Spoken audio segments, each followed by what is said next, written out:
Several years ago, I began seriously trying to write and publish a novel. The process ended up being involved, which gave me plenty of time to research. When you look for videos about self-publishing, you'll notice a lot of these videos detailing how much self-publishing costs. They're fun. I watched all of them with the justification it was research. After watching enough of these, I started to get an idea of the costs I could expect for my book.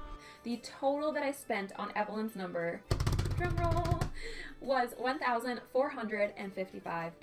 Drumroll, please. $2,864. $3,770. $4,013.03. All by itself, I spent $1,540. $500 to $1,000 for a cover, $250 for the book numbers, $250 to get beta readers, $500 for random things and fees, and $1,000 for editing. So the total should land between about $3,000 to $4,000. This was the plan. I began slowly trying to save to the estimate so I'd be ready when it was time. I'm motivated, I'm dedicated. I saved money from every paycheck I ever got so that when the time came, I'd be ready. But a little doubt rose in the back of my mind. My book is kinda long. I didn't know how long the average book was, but it felt like mine might be 10, maybe 15% longer than average. Now you might be looking at the dollar amount I spent and thinking, that. But keep in mind, this is the book I published. It's big. This book has roughly 160,000 words in it, and since editors usually charge by the word, we're gonna be looking at a hefty price tag. Again, $762 might sound like a lot, but keep in mind we're talking about a 160,000 word book. If your book isn't as long as mine, and it likely isn't, your editing bills will likely be much cheaper. Oh my God. I am never gonna financially recover from this. The issue was, all the prices for books are based off the word count, so if my book ended up being too long, it would destroy my price estimate. I went back to all those videos and got the word count from each book. With the size difference taken into account, it was clear there'd be a few problems, as seen when I used the real word count to get a more accurate estimate. That's $9,150 give or take, and that's assuming there's no hidden costs. But, as it stood, that amount simply wasn't going to work without some insider trading, selling an organ, or cutting a massive number of corners. Step 1 was writing the book. That one's free, it didn't cost a thing. This is an example of what economists call opportunity cost, which is typically defined as the benefit that is missed or given up by choosing one alternative over another. And it doesn't just apply to money. Free. By now, I'd finished step 1 and realized my error with the word count on price. When I'd begun the project, I'd hoped my steady savings would be enough, but it was dawning on me that this was going to need some extra savings. Between transportation and the other stereotypical expenses, I didn't really have a lot to save. That's when I had to look at some difficult cuts. You see, I may have had a small and very cheap weakness, mainly a chicken biscuit from Bojangles, large fries and Coke from McDonald's, and then to end the week with a chicken sandwich, plus the vending machine every other day. For snacks, it's not a lot, only $24 a week, but by starting to save early, this could add up to a lot in the later steps, and all I had to do is say goodbye to chicken biscuits forever.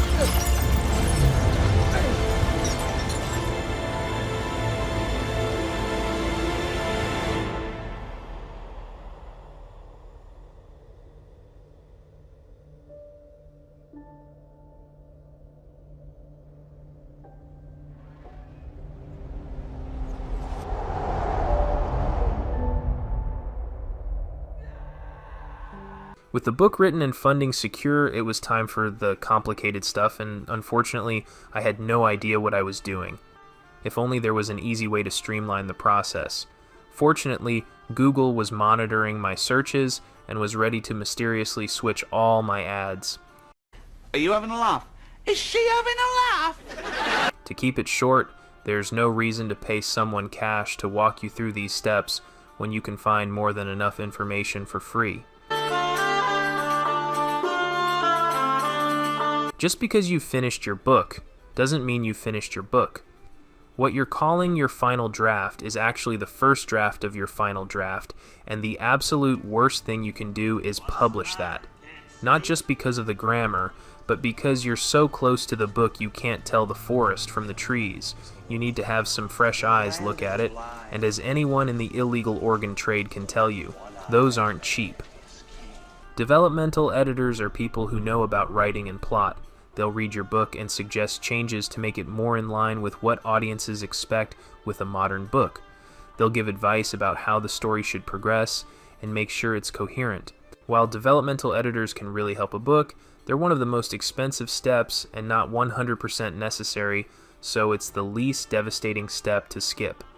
If you've come this far and still think you need a developmental edit, here's my suggestion. You can do this at a fraction of the cost and still get substantially the same result. I call it the poor man's developmental edit. Find a forum where readers of your genre hang out. Let's say, for simplicity's sake, that you write epic fantasy. Post on the forum with your book and that you're looking for a paid beta reader. Offer, $100 to $200, maybe more depending on your book length. Half up front and the other half at the end. Execute a really brief contract to make sure they're legit, and then use their comments as your developmental edit. Now, some people may quibble with this because it's not a true developmental edit, but it accomplishes what you were looking for. An initial impression of the story, what worked and what didn't. You can spend a couple of hundred where you would have spent a couple of thousand. Beta readers function similar to developmental editors, but with a few key differences. While the developmental editor is a professional with years of experience with the editing process, the beta reader is an amateur who's just a fan of books. A collection of beta readers could serve a similar purpose as a developmental editor by commenting on what could be improved and what's not working.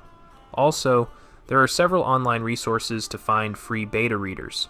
So, I headed to Reddit and quickly amassed a king's ransom in karma. I put together a team and we set to work. It turns out free beta readers are unreliable. Which is fair, it's their right, and I don't hold anything against anyone.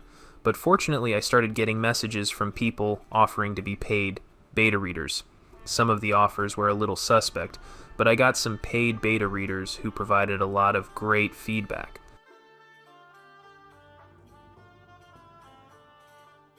By this point, I'd received a lot of advice, and one thing I kept hearing, even from random passerbys, was 280,000 words was far too much for a modern book. Most everyone I talked to said split it in 2, or even 4. I wasn't crazy about the idea at first, but when the advice is that constant, you have to give it some weight. Luckily, the book already had a climax halfway through, which was so final that when people got to it, they'd always say, "Why wasn't that the ending?" So I reworked the book into 2 different books, and with that, it was back to rewriting.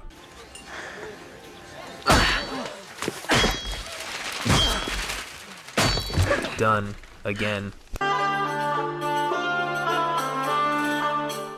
Now for the editor, the most expensive step. It's here where we run into another unfortunate complication. My grammar is not the best. In spite of that, I had reread the whole book 3 times and edited it to the best of my extremely limited ability. But after my beta reads, I added a number of new scenes and just kind of forgot to edit them. I'll get him later. On the gig websites, to find an editor, you have to put up a sample and invite editors to take a look at it. Being fresh off my beta rewrite and riding high, I picked a brand new section as the sample that I had never edited. It ended up getting completely rejected by everyone. A few were nice enough to message that the manuscript was in really rough shape, and they were only rejecting because it would take too long. One guy was nice enough to link me a website that explained some of these hot grammar tips, and I spent a week frantically doing as many of these basic edits as I could find, and it was easily in the thousands. This was mainly because I don't know how commas work. Taking out the trash, taking out the trash. Dumpster writing, the voice of the people. Hi, SpongeBob. Hi, Patrick. Hey, Patrick, do you know what this means? Oh, hey, I think I know what that means. That's one of those sentence enhancers. Sentence enhancers? You use it when you want to talk fancy. You just sprinkle it over anything you say and level! You got yourself a spicy sentence sandwich. But there was good news. When I'd originally put my sample on these gig websites, I'd believed that only the people I invited would know about my project. What I didn't know was most of the websites tell other editors about your project, so I ended up getting offers from these new editors, plural, as in more than one. It was like I was the prettiest girl at the ball. I sent out a bunch of samples from a different, older section. Most of the candidates were asking for about $3,000. This price wasn't as bad as I feared, but I got an offer from an American editor living overseas who was able to give a substantial discount. How substantial would this gift be? How substantial does it need to be? In my research, I'd already been made aware of this possibility. It was cautioned that you should be extremely careful of overseas editors as their quality could be subpar or an outright scam, and the cheaper price is bait to find people. But by this time, I'd realized my earlier decision to split the book into two would have extra costs, and it's difficult to understate just how much saving $2,000 here would help me. If it was possible, then I had to consider it. I sent the candidate 3 whole chapters as an extended sample, and unknown to them, I took their sample edit to everyone I knew with an English background and asked if it was a good job and if this person was on the same level as the other samples. When I got a yes from them, I went through with the deal. With all of the fixes made, I came to a number of steps that were simultaneously described as optional and completely essential. We live in a litigious age. Self-publishing a book is expensive, and wouldn't it suck to finally get it done, only to be sued immediately? Well, an LLC doesn't fix any of that. The only advantage is now when you get sued, they can't take all of Grandma's heirlooms. Also, an LLC creates an air of professionalism, as otherwise everything about your book would be registered to your name, and not a company, which would make it pretty obvious the book was self-published, and self-published books have a bit of a reputation. Then we have ISBNs, or International Standard Book Numbers. These are the social security numbers of the book world.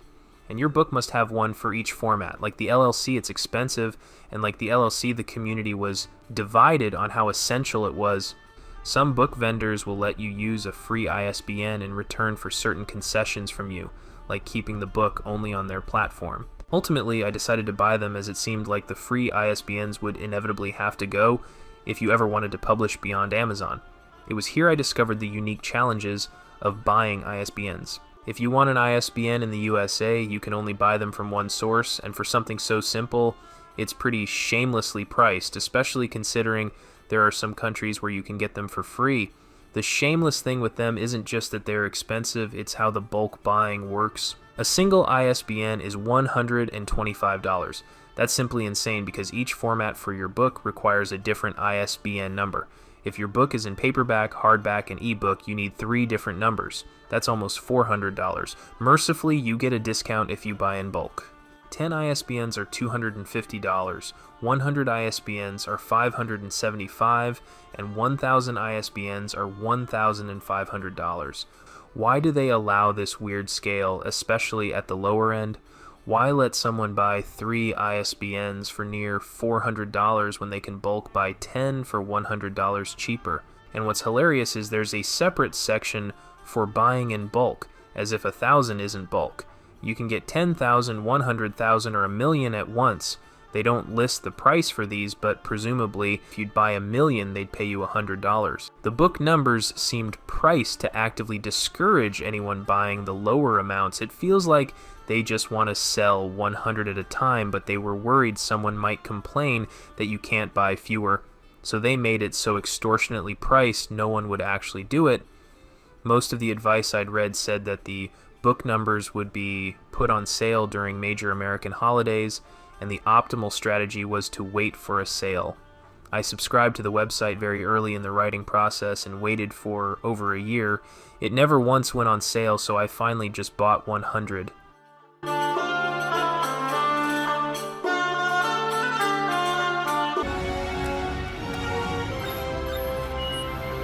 At this point, the editor had finished.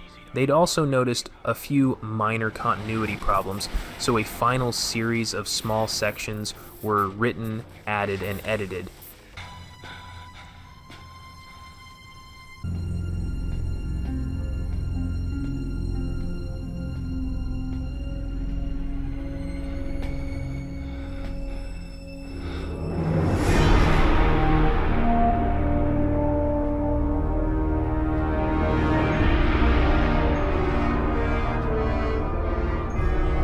It was here the other shoe finally dropped from that earlier decision to split the book. Twice the books means twice the covers.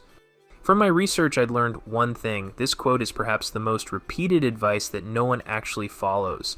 A good cover was essential, but there were disagreements over how best to achieve it.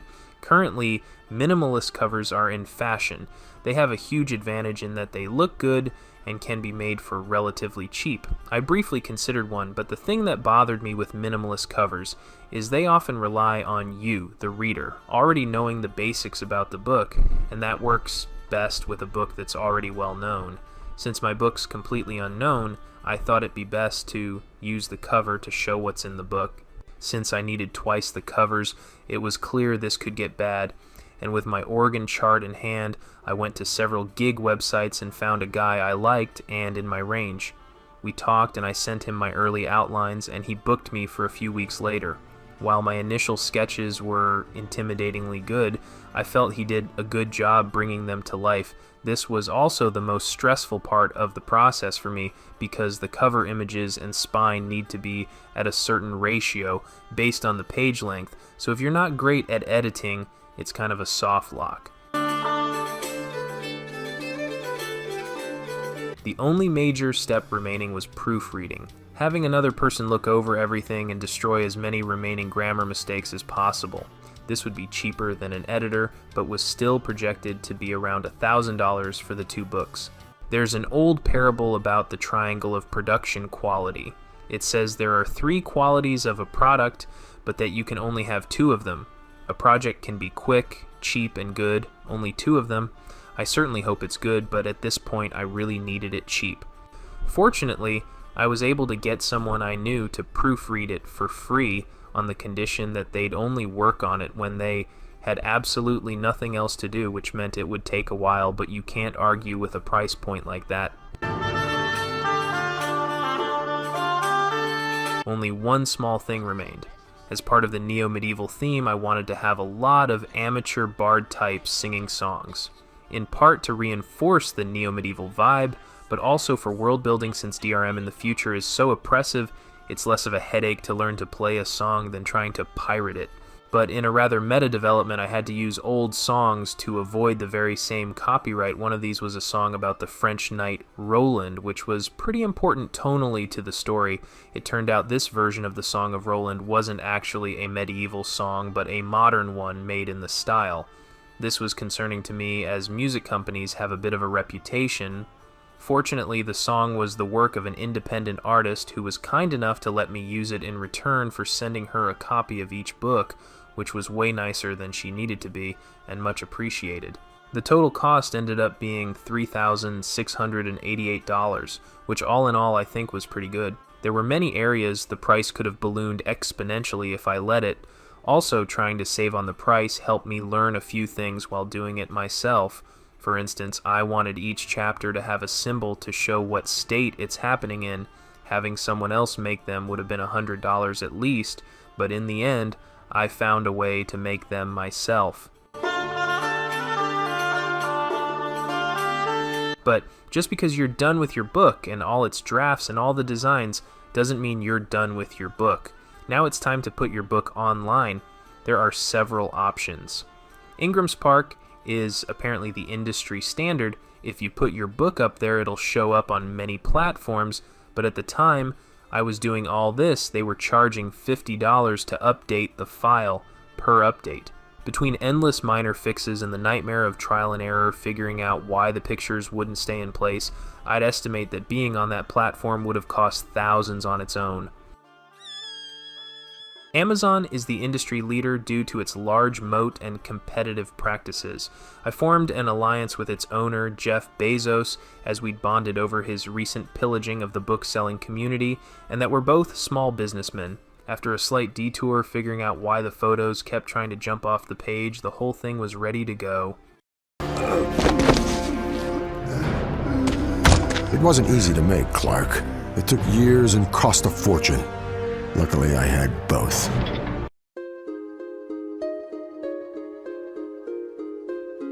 So, it's the 2000s. I'm playing Left 4 Dead with my friends and we're having a blast. Later, we watch Shaun of the Dead and I love it. And I'm thinking to myself, this zombie thing's a real interesting concept and it's got lots of untapped potential. What if someone made a zombie survival video game? Like you'd had to manage resources, fuel, ammo, and food, while protecting a base and people from an increasingly hostile horde. Why's no one ever thought of that? But here's the thing. I'd figured something out, something no one else had realized. Zombies aren't that interesting. But I had concocted a secret plan. That's what we game makers like to call a wrinkle. The zombies, they just get people in the door.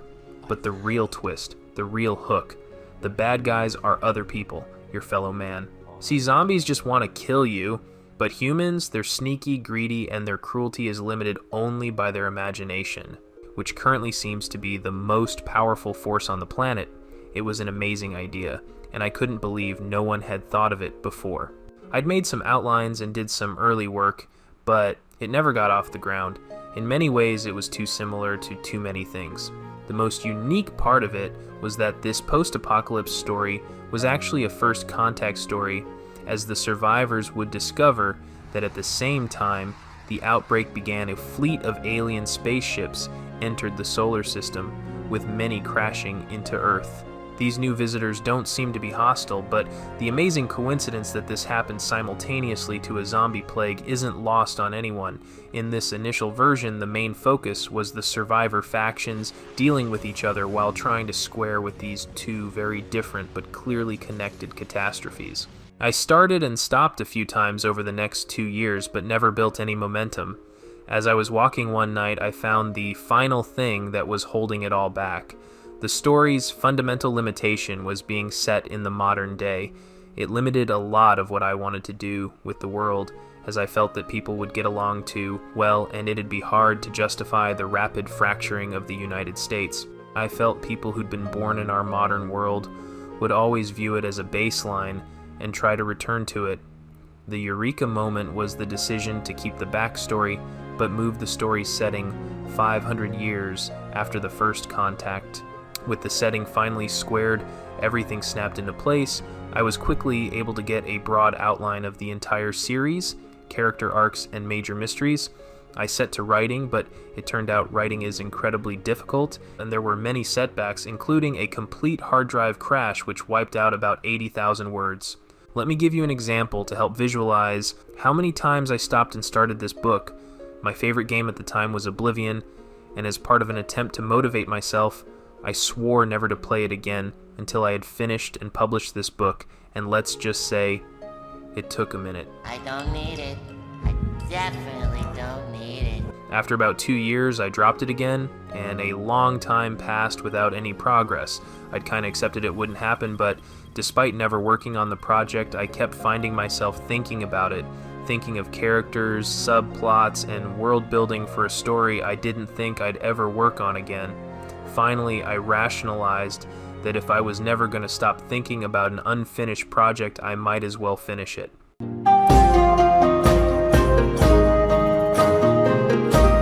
I call the genre neo-medieval, but the official genre is post-apocalypse.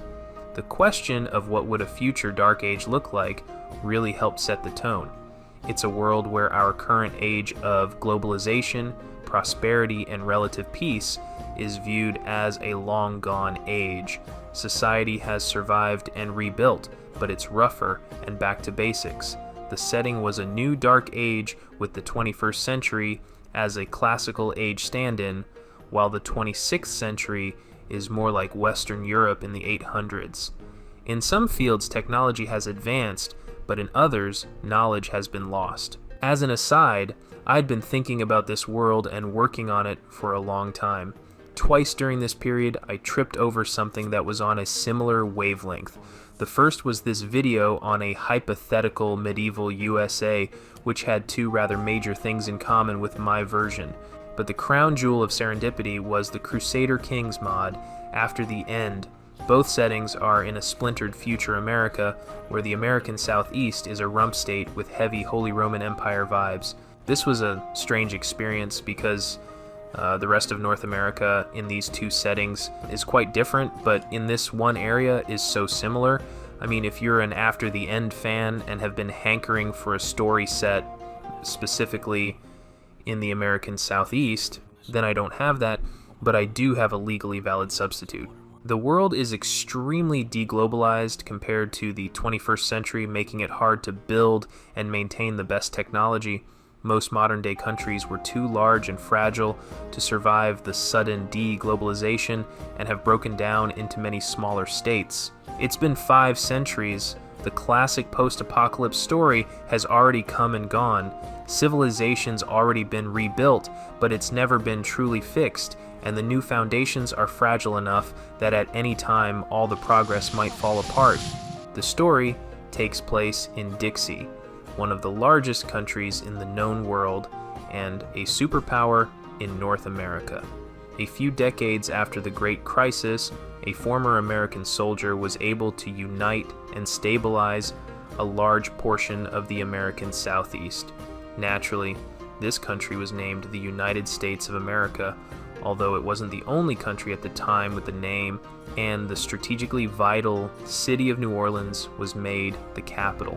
As one might expect, there'd been early plans to reunify with the rest of old USA, but the diminished infrastructure meant that the country couldn't expand further. After several generations, reunification was abandoned and a new political reality set in. Despite being, as far as it was concerned, the United States of America, neighboring powers refused to acknowledge it as such, instead referring to it as Dixie, all the while insisting Dixie was neither united, nor states, nor America. In the centuries since its establishment, Dixie has stagnated in a vicious cycle of decentralization as the president and Congress lose power to the governors, who in turn lose power to regional leaders, who lose it to local mayors. By the time of our story starts, Dixie has been balkanized harder than a Yugoslavian family reunion at a shooting range. The book's main character is William Chapman, a young man living in a small settlement in the Middle Lands, which is the most powerful government in the territory of South Carolina. His life is thrown into chaos when the western regions of the Middle Lands are invaded by 26th century steppe nomads. With law and order collapsing, every settlement is left to fend for itself. William follows his uncle's lead and takes up a job transporting supplies to the isolated communities. Through great risk, they can help support the floundering settlements, holding back the tide that threatens to wash away the Middle Lands, and if they can possibly get rich at the same time, well, it'd be a waste not to do both. America has endured in a diminished state. Weathered and worn by the march of centuries, customs have stagnated into ritual procedure. Large swaths of American history have been forgotten by the populace, with the rest colored by myth. The average man has a passing knowledge of American history, but doesn't know the time frames, so thinks every important American lived around the same time. The SAT has morphed into a civil service exam reminiscent of Imperial China. American armies sing Fortunate Son everywhere they go. They don't know why, they just assume the song was important in the past, solely based on the fact it shows up in a bunch of old movies. Well, you know what's coming if my thumb slips off this. Some guys found a hidden bunker in the Southwest with titanium capsules full of esoteric writing. I'm sure that will end well. While every country was shaken to the bone, several of the most powerful and ruthless megacorporations have survived and thrived in the vacuum of power. Unbound from oversight, these megacorporations are free to get up to whatever hijinks they please. Most electronics have new types of copyright protection, so burdensome that it's easier and more convenient for you and your friends to sing the song yourselves than to pirate it. Most software has legacy censorship programs that censor naughty words from the 21st century. This censorship is so ingrained into essential software that no one knows how to remove it completely, and it's resulted in several of old America's spiciest words getting lost to history. The space around Earth is filled with alien ships, probes, debris, and interference to the point that the internet, as we know, barely exists and is almost impossible to access. Even then, it's useless because no one has a working cell phone or valid credit card. This is also a problem because if the machine you're using tries to fine you for naughty language, it's impossible for you to pay it back with the technology in your possession. Globalization and the modern supply chain has completely collapsed, meaning that most advanced modern items are much rarer, and no one in Dixie has any idea what's going on in most of the rest of the world. Great prestige is placed on knowing the classics of ancient poetry and literature, but what is considered a classic has drifted a bit over the centuries. It's seen as a mark of good education to be able to reference these classics in casual conversation. With travel being so difficult, the English language has drifted into several regional variants, each with its own subdialects. This has gotten so bad that people from the farthest reaches of the former English-speaking world can barely understand each other anymore. As for me, I'm currently working on a third book. I guess I'm halfway through the first draft, so it will be finished sometime between next year and the heat death of the universe. The book will mostly take place in North Carolina and will introduce some of the Middleland's most important residents while starting to zoom out the scope of the story to focus on the geopolitics of Dixie's Atlantic coast. If you stuck through the video this long, thanks. I don't really know how to end this, so I'll just say that if this sounds like something you'd be interested in and it makes financial sense, then please check it out.